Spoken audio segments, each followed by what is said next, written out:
हम चुप नहीं बैठेंगे। हिंदी भाषा को लागू करने के खिलाफ उद्धव ठाकरे ने छेड़ा आंदोलन। महाराष्ट्र में हिंदी भाषा को लागू करने को लेकर बवाल मचा हुआ है। शिवसेना यूबीटी के प्रमुख उद्धव ठाकरे ने इस मामले को लेकर प्रेस कॉन्फ्रेंस की। पीसी कर उद्धव ठाकरे ने कहा, हम चुप नहीं बैठेंगे। मुख्यमंत्री को जाहिर करना चाहिए कि हमारे राज्य में हिंदी भाषा लागू नहीं होगी।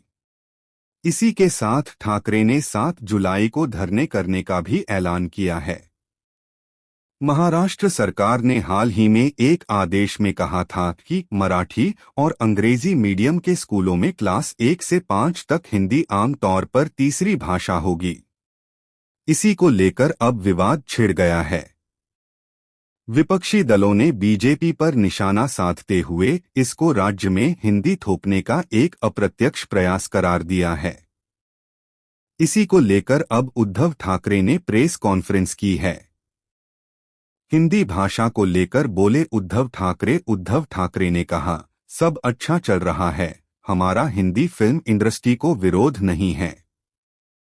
हिंदी भाषा के कलाकार यहाँ लोकप्रिय होते हैं। हम भाषा को लेकर सख्ती स्वीकार नहीं करेंगे, हिंदी सबको आती है। हमारा देश संघ राज्य है, भाषा के आधार पर प्रांत रचना हुई है। हिंदी भाषा की सख्ती नहीं होगी। उद्धव ठाकरे ने बीजेपी पर निशाना साधते हुए उन्होंने कहा, बीजेपी का छिपा हुआ एजेंडा है। उन्होंने इसी के साथ इस मामले को लेकर विरोध प्रदर्शन करने का ऐलान किया।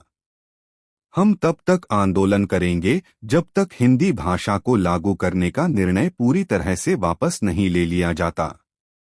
साथ ही उद्धव ठाकरे ने कहा, मराठी भाषा की इस लड़ाई में मैं लोगों से शामिल होने का आह्वान करता हूं। मराठी भाषा कलाकार इसमें शामिल होने चाहिए। साथ ही उन्होंने कहा, मैं बीजेपी में मराठी प्रेमी जो लोग हैं उनसे भी इस आंदोलन में शामिल होने के लिए कहता हूं।